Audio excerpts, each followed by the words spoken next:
আমরা কিন্তু পেঁয়াজ ছাড়াও রান্না করি, অনেক তরকারি আছে যা পেঁয়াজ ছাড়াই করা হয়। তো বেগুন দিয়ে বেগুনি না খেয়ে আরো যে সবজি সহজলভ্য আছে সেটা দিয়ে খেলেই হয়, আমরা তাই খাই। মিষ্টি কুমড়া দিয়েও খুব ভালো বেগুনি না বানায়, মিষ্টি কুমড়া দিয়েও বেগুনি বানানো যায়, সেভাবে আমরা করি, সেভাবে করা যায়।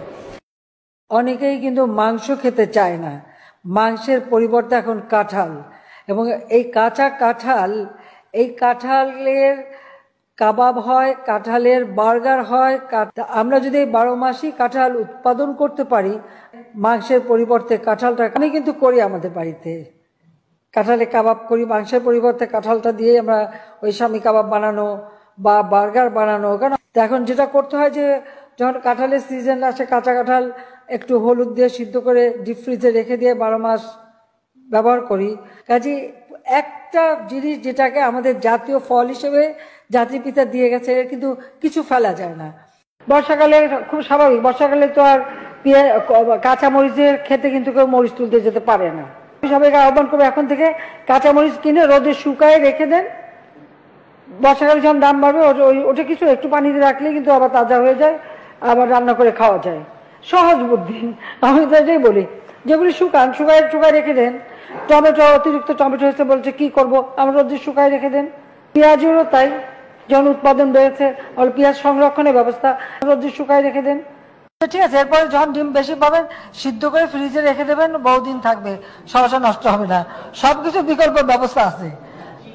ডিম সিদ্ধ করে আপনি যদি জিপলকে করে ডিপেও রেখে দেন, ডিম ভালো থাকে অনেক দিন। রান্না করার সময় আরামে রান্না করে খাওয়া যায়, ভর্তা করেও খাওয়া যায়। আমরা রাখি, খাই দেখে বলি আর কি। এগুলো তো নিজের থেকে শেখা। আর পেঁয়াজ তো আছে, এখন তো পেঁয়াজের শুকনা পেঁয়াজ এসে যাবে বাজারে, সেটার ব্যবস্থা করা হচ্ছে। আমরা মাছে ভাতে বাঙালি, এই মাছে ভাতে বাঙালি হিসেবেই যেন আমরা থাকতে পারি। আর এখন মাছের কাটা একটা সমস্যা, অনেকে মাছ খেতে চায় না, কিন্তু প্রক্রিয়াজাত করলে পরে কিন্তু এই কাটাও কিন্তু নরম করে ফেলা যায় এবং খাওয়া যায়, এবং সেটা খুব বেশি কঠিন না, এমনকি ঘরে ঘরেও করতে পারেন। আপনারা যদি প্রেসার কুকারে মাছ 1 ঘন্টা 10 মিনিট সিদ্ধ করেন, মাছের কিন্তু কাটা নরম হয়ে যায়, মাছের মতনই থাকবে কিন্তু কাটা নরম হয়ে যাবে, এবং আপনারা সেটা বাচ্চাদেরও খাওয়াতে পারবেন, এতে কোনো অসুবিধা হয় না।